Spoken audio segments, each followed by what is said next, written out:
dollar sign is an interesting one because it has been worked on for approximately 60 years from a research point of view, and before that in quite some detail.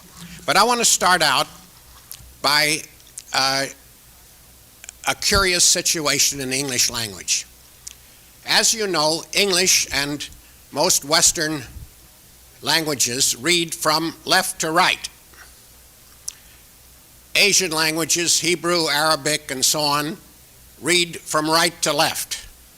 But there are always exceptions in every language. And what is the exception in the English language, where the English language reads from right to left? Well, it happens to be the dollar sign. When you read $400, you read the right-hand number first and then the dollar sign second. So you're reading from right to left in the English language, and so there we have that wonderful exception because of that wonderful symbol. I'm going to begin this lecture by telling you the answer first and then trying to prove it.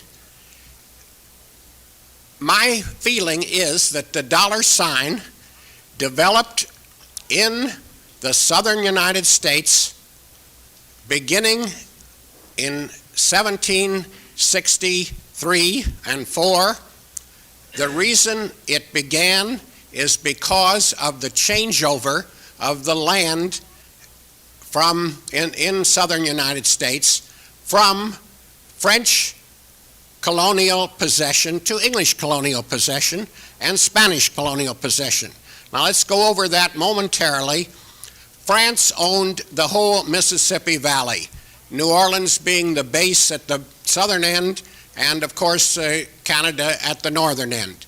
At the end of what we call the French and Indian War, or the 7 Years' War, there was the Treaty of Fontainebleau, and Fontainebleau was a secret treaty of 1762 and provided that the English take over all of the land on the east side of the Mississippi River and all the way south, taking away the Spanish possessions in Florida so that the whole Gulf belonged to the English, and that the Spanish would take over the west of the Mississippi plus New Orleans and the little area around New Orleans on the east side of the Mississippi. Therefore, France was squeezed out totally.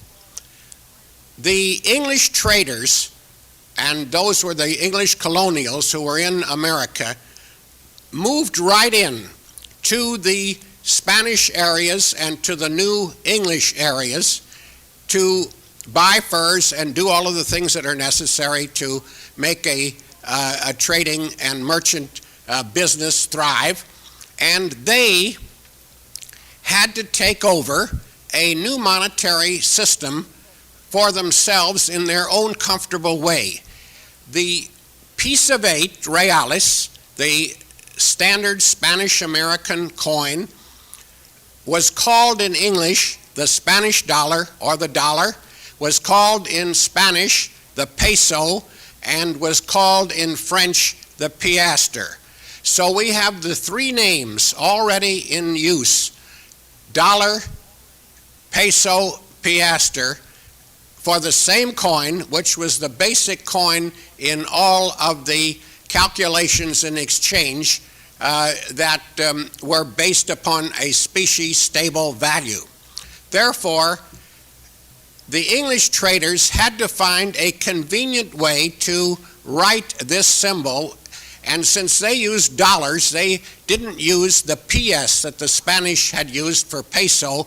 They decided to make it shorter. They did not like the rubric that the Spanish would use, which was always a decorative and a 2-level PS for peso, and therefore they started making it a rapid way, and they dropped the S of the over the top of the P slowly, and then that could be put on one line and would be easier for their accounts.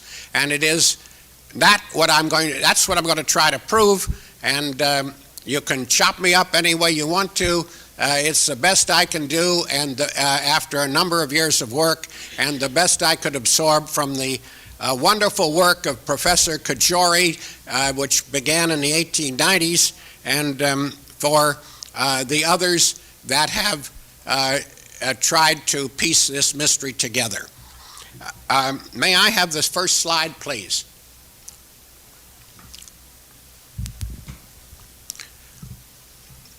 I'm going to start with a number system. Any luck? I think He wants me to press something?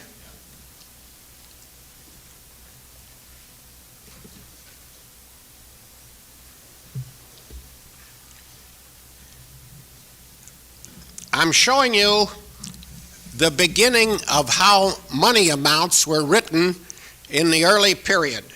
The first one is Spain of 1493, and you'll notice a U. That U is a separator to show you thousand. To break it up the way we would put a comma to produce thousand, but at that time, when there were Roman numerals, you had a very, very difficult time writing a large number because Roman numerals did not have any decimalization. Roman numerals were very complicated to use for higher numbers, and they kept using a different letter for higher numbers, and then when you added other letters on the side of a letter, you got all mixed up in Roman numerals, and therefore it was impractical. Now, that's in Spain in 1493. Now, in Portugal, the M for thousand was used on the top of several numbers to show it was a thousand number rather than single numbers. And therefore, the M became a sweep. They didn't make an M, they just made an arc. So that is the second indication. Now we have, on the third one, another U, but now the Arabs have contributed the great concept into mathematics. The Arabs were geniuses.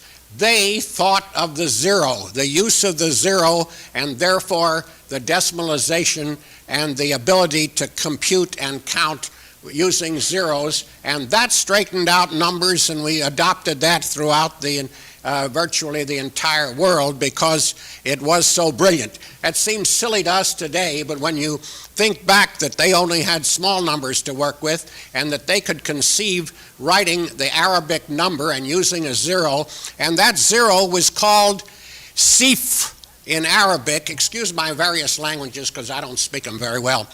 And in Portuguese, cifra. That was the cipher, the zero or the code. You're using now a code word, but it really is a zero. So the word cipher in English is from that symbol of a zero. Now, we have the Portuguese 1709, the use of the cifra, and that went along very nicely. And then they found out that that wasn't too practical. They could make the U into have a little loop and flourish on it, but it would be better if you could signal that it was 1,000 where they put the U separator there, and that ought to be divided up. So in the Portuguese, as you'll notice, in 1711, put two lines through that U, and those were upright lines, making it a more or less cut into three sections. The three pieces of that U were to represent three zeros, and that is called the cifrón. And that is the Portuguese word for the cifrón, which was the zero cut into three zeros, and so now you have a perfect representation of 1,000. Then the cifrón again in 1761. So you see the Portuguese have now divided up and produced a symbol for 1,000. Now, passing further into Portuguese computing, we have a number of developments of this cifrón from 1766 to 1783, and now it is beginning to look like a dollar sign. And therefore, it's just the artistic way of dividing. You see the two vertical lines are still there, but now the U has taken an S-shaped form because it's simpler for the Portuguese to do that. And now I'm jumping beyond the period when it was developed in America, the dollar sign, and incidentally, we're going to find out that the Portuguese apparently had no influence whatever on our dollar sign, but they beat us to the punch. So they had an inflation, and this is their paper money of 1797, and you notice now the separator is a perfect S with two vertical lines on it, and that was put into a position to show that it was beyond it on the right was 1,000, the number of thousands. And so that was the convenience for their inflation. Now to show you Portuguese money in detail, you now see the typical 2,400 as written in Portugal in this enlargement. Now they had other money during the 19th century, and this is a piece from a Portuguese bill, and now you see how beautifully the separator was to show 1,000. It had the lines, the vertical lines are within the S instead of outside the S, but a later issue of paper money showed that there were serifs on the bottoms and top of the vertical line, and therefore the S has been changed artistically, but it still looks like our dollar sign. And then disaster struck, another inflation in Portugal, and now we have the politicals get into the situation. They decided that their use of that S with two vertical lines on it was no longer good for the 1,000 symbol. They had to change it. So by law in 1911, they said that has become the symbol of escudo. And therefore, we have a bill with the language escudo used on one side and the so-called dollar sign used as a separator, and centavos for 2 zeros on the other side. So now it has become escudo in Portuguese, and no longer did it mean 1,000. Well, if that didn't confuse anybody, I don't know what would. But that carried over, and poor Brazil had to follow all these matters and had used both signs to total confusion, and so that was just a fascinating way of handling the Portuguese situation. So now we go to Spain and Mexico, and now we're beginning around 1500, and you can see the peso symbol. Unfortunately, the Spanish love to decorate, as I indicate with rubrics, all of their ways of writing. So they're writing a P for peso and an S for the plural of pesos, and this could be handled any way you wanted it. So you see they used several levels and several flourishes to add to make a PS. And that, of course, is what the English traders objected to have to go to all that writing, because the English traders had books and wanted to write carefully and total up things, and they couldn't stand all of the fanciness that the Spanish used in that manner. So we go a little further. Is that a different slide? Yeah.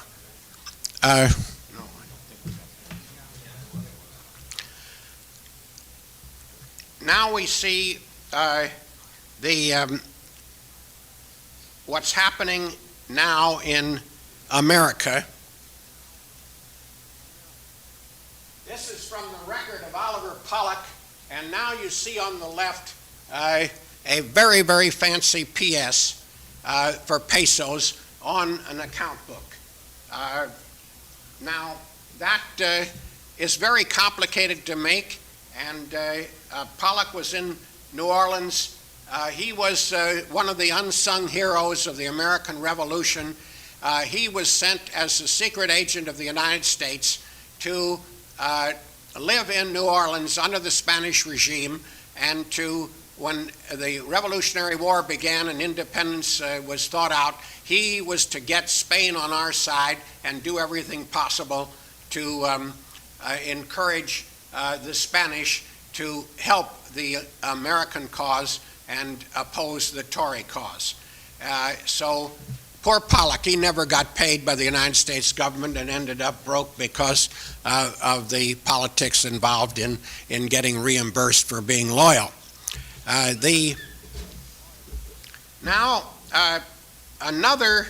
invoice of Pollock of 1778 uses the peso sign, which now looks more like a dollar sign, and you'll see that it is at the end of the number rather than at the beginning of the number. In other words, they were putting the dollar symbol after the exact number instead of before it.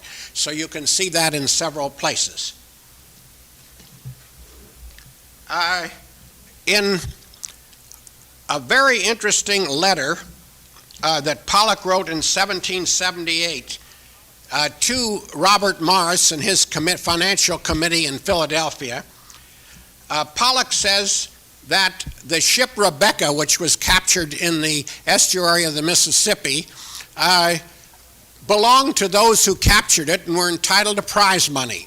And in the upper part, you see of this letter, which says that you can read 47.50 and then the dollar sign there, which is what he offered for the prize. And then in the lower thing, he says that's unjust. The men who are entitled to the prize want $5,500 instead of the $47.50. This is in the same letter, and there the dollar sign is used in the upper left, and 4 lines later, the old peso sign is used, and this proves positively that it's the same symbol and is just the beginning of the changeover. Now, whether this was written by Pollock or not does not make too much difference. They had scribes in those days, and so it is very difficult in some of these letters to tell whether they were written by the particular person who wrote the letter, or whether it was copied by a scribe before it was sent, or whether somebody else copied it after it was received and sent it on, because Robert Morris's committee's material, which was forwarded from Philadelphia to other parts to be passed on, was again re-scribed in by a different hand, and so we have multiple writings. Some of them are in copies, some are sent, and some are lost. So we have a terrible time finding whose writing it is. But it doesn't make any difference because they all could read it. The sender and the receiver, as long as both of them could understand what was going on, we now see the symbols in action. Here again, we see a problem on how this was developing. You now can see a peso sign, and can you read that clearly? That's a very interesting transition. The up and down motion to produce the base of the P, and then a whip around type of curve, and the S is now dropping over the top of the two upper strokes, so that becomes a formation of the dollar sign. That was in 1780. Now, here is another situation in this Pollock correspondence. Now we have the dollar sign following $130 or pesos. And then the slash, as you see, very often was put there to protect that number, or if there were reales following that, then those would be inserted. Now I find one of the most wonderful things came out of Puerto Rico. This was a sale of a slave, and this is a remarkable piece. You'll note this is the sale of the slave for a number of dollars or pesos, followed by reales and followed by maravedis. And I want to give you a close-up of that to show you how the dollar sign was written. You see the price, and ocho is the last part, and then they use a plural. Now this is the Spanish custom of having a plural. PS and then a dollar sign following it. Now that is a doubling up in Spanish to make a plural. This is not unusual. We have, when you get a letter from the Spanish-speaking areas today, addressed to Estados Unidos, United States, it is EEUU. In other words, they are using a double in order to pluralize, and this is not unusual to them. This is all over Polynesia, where you have Bora, Bora, and Pango, Pango, and any other number of simple methods of indicating a plural. And there it is, to make it clear to you. They're showing you that whether you call it dollars or pesos, it's all the same, and there it's combined as a pluralization.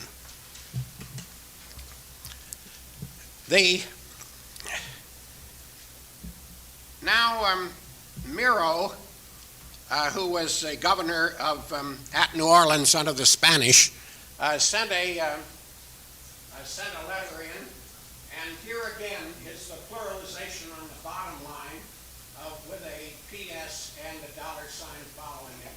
So you see, now they're using it on the right-hand side of the number and doubling it up, but up top they're not. They only are using one symbol. So you could take your choice. Everybody understood if you wanted to use one symbol at the beginning, one at the end, or two at the end. They all understood exactly what was being done. Now, a strange thing happened in New York. In 1776, the New York legislature was meeting, and a gentleman by the name of Ezra Homidou was in attendance, and he took notes. And here are his symbols for the dollar. This was at White Plains, New York, and they moved eventually to Fishkill and so forth because the British occupied New York City. And here are the developments of his dollar sign in 1776. So this dispels any thought of that it was a U.S. because there was no U.S., and here is the dollar sign being written by a lovely political representative of the state of New York who was educated at Yale and who knew exactly what he was writing.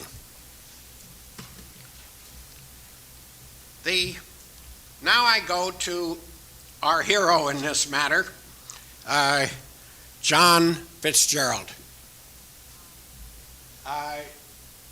John Fitzgerald, nobody knows too much about his early life. He was captured, he was a trader, T-R-A-D-E-R, and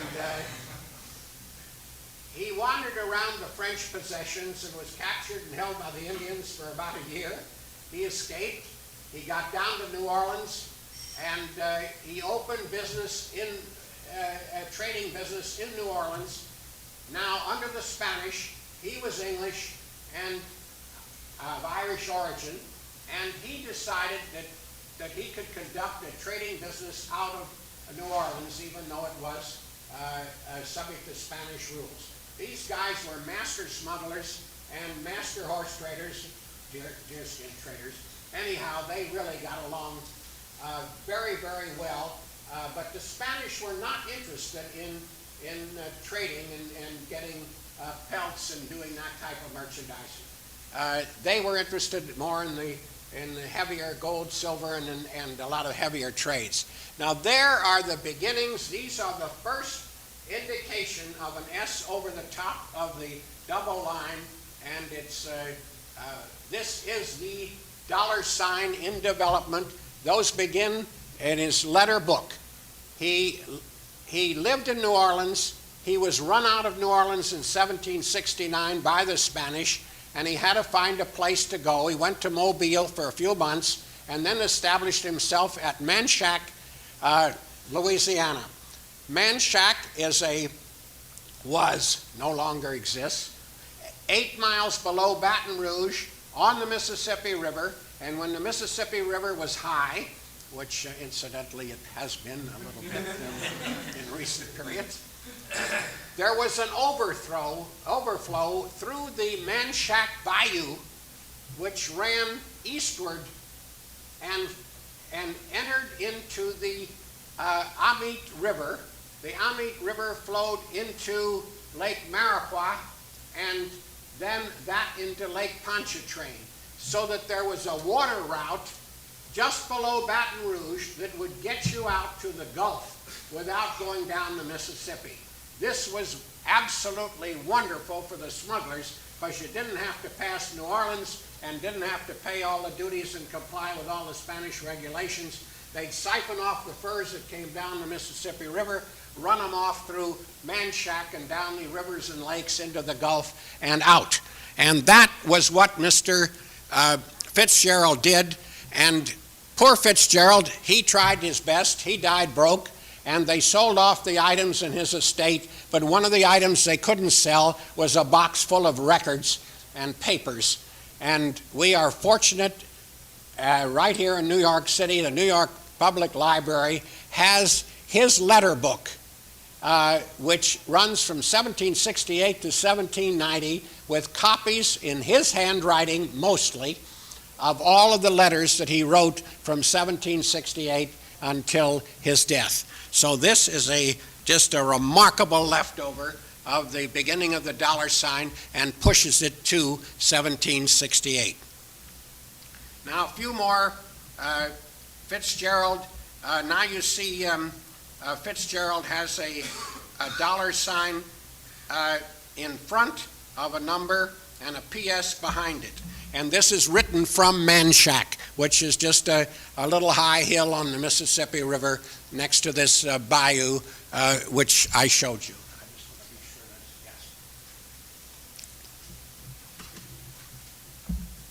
that's yes.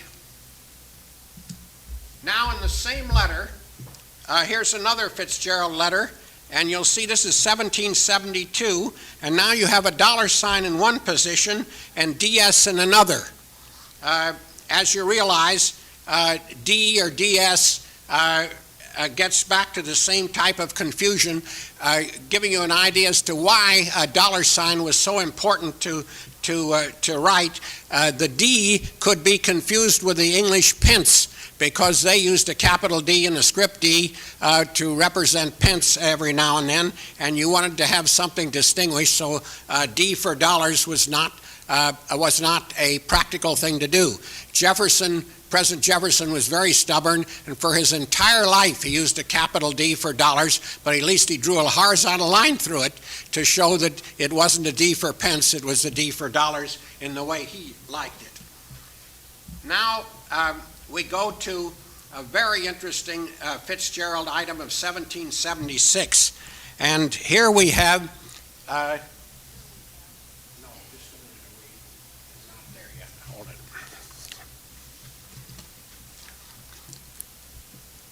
This is an exchange calculation, and the second line indicates an exchange from sterling at 4 shillings 8 pence per dollar. There is the calculation as to what it is. So there we have the word per written, we have the dollar sign, and the 4 shillings 8 pence to the peso or the Spanish dollar to the American dollar, written very clearly in the language of that Mr. Fitzgerald used, and he was writing to people in Mobile and in Pensacola and other areas in the Gulf Coast, and they all understood exactly what he was saying. Now we come to the printed dollar sign, and now I had to read so many books I didn't want to read in order to find out when the first printed dollar sign was. Well, everybody in book history had indicated that the dollar sign was first used in print by Chauncey Lee in the Computation Book of 1797. That's enlargement. I want particularly you to see the mill is represented by one slash. And now we'll move on to an enlargement, which shows you that the 2 slashes is a cent. And then having a dime, now this is all a decimalization. The dime has the 2 slashes, and now a curve slanting top left to lower right, and this is a single line curve to show a dime. And then to make a dollar, he makes a double line, and that looks like a worm. Now that, I think it's, I describe it as a leech, because a leech has 2 pointed ends, and when a leech is unfed, it is a nice, gentle little worm-shaped thing that is in this peculiar shape. And incidentally, leeches are now back in style. The doctors are using them to take blood out because the lawyers have been using it for a long time. But in any event, this has E for eagle. So this is a whole decimalization signal. It was never used by anybody, and he even abandoned it in his own book. But he made what some people felt was a dollar sign, but it isn't, because both the top end and the bottom end of the upper left to lower right piece are closed, and it is not an S in any possible way. So I reject that. It's just a code signal, but I reject it as a dollar sign.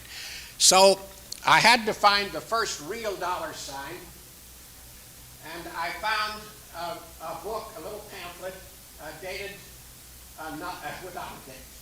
So there is a simple problem. What was it? There was a print, an actual type set dollar sign made by Binney and Rowlandson of Philadelphia, and the item was undated. But fortunately, we're able to read the pamphlet, and the pamphlet says, "Vote for the renewal of the charter of the Bank of North America. It's going to expire, and this is a wonderful, wonderful institution to renew the charter." Well, finally I found out that in February of 1799, the submittal of the Bank of North America renewal was made to the legislature in Philadelphia, and that the charter was renewed in March 1799. So this pamphlet had to be in that exact period. Then the next problem was who printed this. Well, it was printed in Lancaster, Pennsylvania, and in Harrisburg, not in Philadelphia at all. And I found the 2 pamphlets with these 2 dates, 2 places of origin, and of course the reason was very simple. Politics. They needed the newspaper distribution of the people, the printer of Harrisburg who had influence, and the person in Lancaster that had influence. The capital was about to be moved from Philadelphia to Lancaster, Pennsylvania in 1799, and by the end of 1799, Lancaster was the capital of Pennsylvania. It did not move to Harrisburg until 1825. So we can place and date this dollar sign as the first printed use of the dollar sign, and nobody else in the United States was using it at all. Finally, we go to the newspapers. I've been reading newspapers till I'm blue in the face to try to find dollar signs, and I finally found The first one, the Aurora, published in Philadelphia, and you'll notice in the first paragraph above, they use the word dolls and dollars and write it out. And in the second paragraph, giving prices, we now see the use of the dollar sign. So these three dollar signs, which are used in the lower paragraph, are the first newspaper use, and they are the identical type set dollar signs that were used in the pamphlets previously. And finally, the United States government's first publication using the dollar sign is 1802, and they, of course, are, as you see, using it from at the end of the number, so it's 5 and then the dollar sign, in totaling up the prices to make this construction. This is a construction of some naval equipment, and there's the first that I've been able to find of the use of the dollar sign in the federal units, federal publications of any kind. Now, the reason the dollar sign was so slow in getting started is nobody really knew exactly how to use it on checks. So we have every combination you can imagine. They'd write out dollars, they'd write out dollar signs, they'd write cents, they'd have a horizontal bar for the cent situation. So we have multiple combinations of that on checks. And we have finally, of course, today arrived at the right solution by having dollars written out on a check on the second line below the payee, and then we carry right on the left side, we write it in script, and then draw a line all across. But on the first line with the payee, then we have a dollar sign followed by the number itself, and then we use various methods for cents by having a horizontal fraction line to show cents. So we finally evolved after all this into this wonderful method. Now, to end up, I want you to know that sometimes people do things S backwards, and so in this particular situation, we have an 1862 Arkansas script, and the man who made the type there was not understanding the mirror image problem, and so in Arkansas they printed it just that way. I find out that this is no relation to either Hillary or Bill, and that everything is all right as far as that error. It is not chargeable to them. The same thing happened in Portugal. Here a master engraver got his S backwards, and so that we will excuse him for, because that was rejected as a bad trial proof for paper money. And then we have a topless S. The Portuguese in their money decided to improve things, and so they left the top of the S off on there. This is their 1,000 insignia, still when it was being used. And now we come to an American backwards S, which is fascinating because it's on a counterfeit detector, which was cast. This was in the 1870s. This is a Cronenberg detector where you put the coin in and it tests its weight and then rejects it if it is too light. And there you see a coin detector, and we have the pattern for the casting where the mirror image was not done properly. And we have also the U, because now the logic of the American is that it had to be U.S. and therefore it should be that way. But unfortunately, that theory, which carried on during most of the 19th century, has no basis whatever except logic. And of course, logic doesn't help us in numismatics sometimes. So then the dollar sign is used on occasion for ornamental ironwork for banks, and here is how it's used there. And finally, the dollar sign is used by the dentist for teeth straightening because that is what he is primarily interested in his charges. Thank you very much.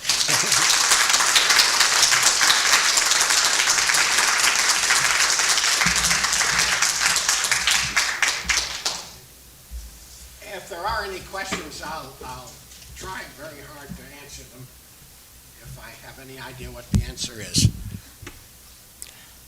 Yes, I hear a... One slide back there had federal money, and there was doubling the worm life. Yes. Each double was really a power of 10. Think of it that way. Like one stroke was a mill. Yes. Two strikes made it a cent, the power of 10. A worm life made it another power of 10. That's correct. And the another fourth power. would be, but what he did, of course, in the fourth one for the dollar is combine the top and bottom. Well, that might have been just artistic. But so he was using the decimalization, and that was Chauncey Lee, Reverend Chauncey Lee. It's an absolutely fascinating book, teaching people mathematics using money problems in 1797. And you are right, it is his decimal thinking, but it was not the dollar sign that originated with the peso, and therefore, and incidentally, all of these dollar signs in Chauncey Lee are separate so that they weren't made from the same casting. I found at least 25 different ones of those worms that are slightly different from one another. So poor guy must have, his type man had to do a lot of personal work to produce it. And then sort of another thing on it, for the dime now, it now looked like the Roman numeral 10 too. Yes, that could have been part of the influence, of course, in his creation. But these were all Yankee ideas, and they're wonderful. And we finally produced this dollar sign, and everybody in the world is using it. Everybody. It's amazing. All over South America, the dollar sign is using to represent whatever number of units they have, whether it's colones or what you name it. And throughout the world is now the recognized symbol. Yes? Other than the library here and the New York Public Library, were there other places where you went for your research? Well, I have received tremendous help from the Mississippi archives, from the Louisiana archives, and they're all fascinated with this. And of course, New Orleans is trying very hard to make a big pitch to the fact that they thought of the dollar sign first, and they're craving to have that recognition. So I have worked with the Bank of Portugal. They've been very cooperative. I worked with the Bank of Spain. They've been very cooperative. I've tried to get Spanish printing of this period, of the early period, to see if it could be found there. So I have had a lot of wonderful wanderings to try to find this. And then, of course, I used the record of all the books which are published in America to see if I could find a book that used the dollar sign, and that's how I ran into this pamphlet of 1799, which did. Ken? Have you researched the cent sign? No, I haven't, because other people have used the slash. Don't get me started on this. The first people to use a symbol were the British with a pound. The L of the pound is a script L, and they put, to distinguish this from just the written L, they put a horizontal line across it to make it the pound.